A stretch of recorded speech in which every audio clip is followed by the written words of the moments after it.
IBN 7 हौसला है।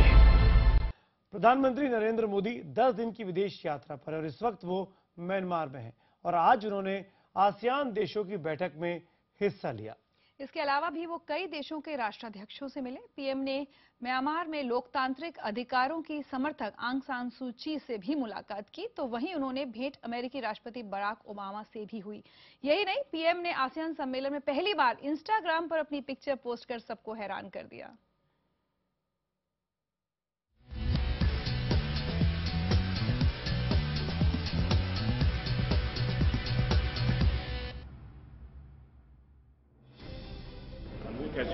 मैं ठीक हूँ।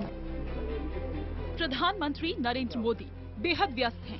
एक के बाद एक लगातार कई कार्यक्रम। बुधवार को म्यांमार में उनके लिए सबसे अहम था आसियान देशों की बैठक को संबोधित करना, लेकिन इसके बीच ही उन्होंने और भी कई काम किए। दुनिया ने पहली बार इंस्टाग्राम पर उनकी सेल्फी देखी।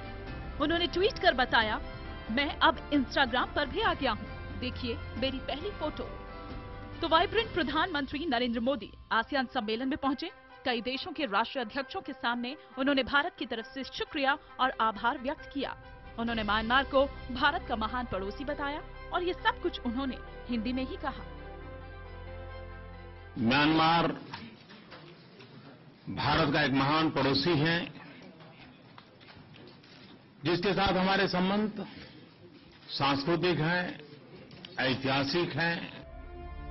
अपने मेक इन इंडिया अभियान की जोरदार पैरवी करते हुए प्रधानमंत्री नरेंद्र मोदी ने बुधवार को दक्षिण पूर्वी एशियाई देशों से भारत में आकर निवेश करने का न्योता दिया। उन्होंने आसियान सम्मेलन के दौरान आतंकवाद का मुद्दा भी उठाया।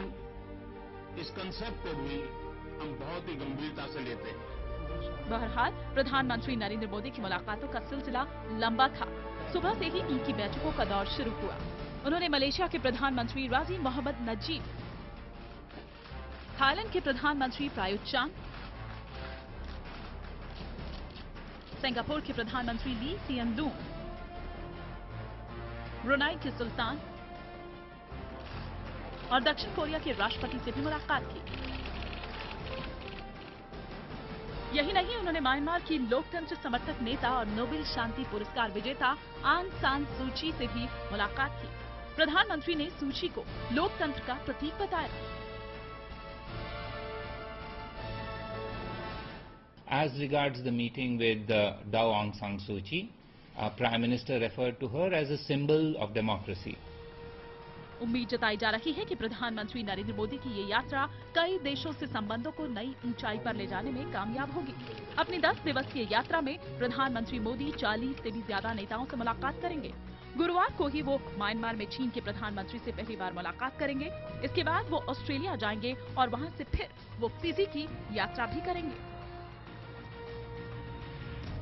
म्यांमार के आखिरी दिन प्रधानमंत्री मिलेंगे भारतीय व्यापारियों से और मेक इन इंडिया पॉलिसी पर जोर देंगे, लेकिन साथ ही वो चीनी प्रीमियर से भी मुलाकात करेंगे और क्या बॉर्डर डिस्प्यूट्स पर वो मुद्दा उठाएंगे। Pallavi Ghosh, Myanmar, IBN 7।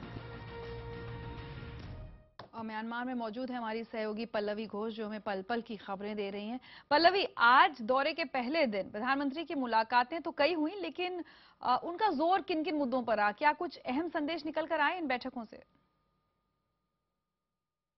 अपने म्यांमार के दौरे के दूसरे दिन प्रधानमंत्री ने बहुत इंपॉर्टेंट बायलैटरल मीटिंग्स भी किए और इन सब में उन्होंने एक ही बात पे जोर दिया कि मेक इन इंडिया और दूसरी बात एक्ट ईस्ट पॉलिसी। इसके तहत प्रधानमंत्री का मानना यह है कि ये पूरा जो क्षेत्र है, ताकि वो आसियान कंट्रीज हो या ईस्ट एशिया के कंट्रीज हो, ये तभी मजबूत हो पाएंगे, सुपर पावर भी बन सकते हैं अगर ये अपने आप एक दूसरे के साथ इनकी यूनिटी भी बढ़े, एकता भी बढ़े और दूसरी बात यह है कि एक दूसरे के राज्यों के साथ इनमें निवेश भी हो।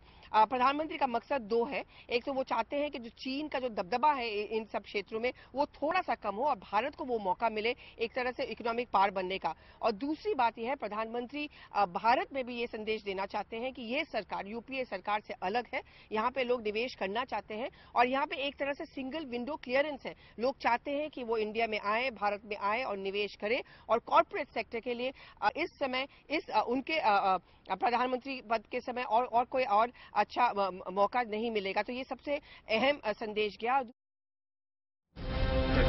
आपको अपने एक्ट ईस्ट नीति के तहत प्रधानमंत्री आसियान और ईस्ट एशिया समिट में भाग लेंगे, लेकिन अहम सवाल ये है क्या वो चीनी प्रीमियर के पास यह घुसपैठ वाला मुद्दा उठाएंगे। मैं पल्लवी घोष रविंद्र कुमार के साथ लाऊंगी पल पल की खबरें नेपीतों से।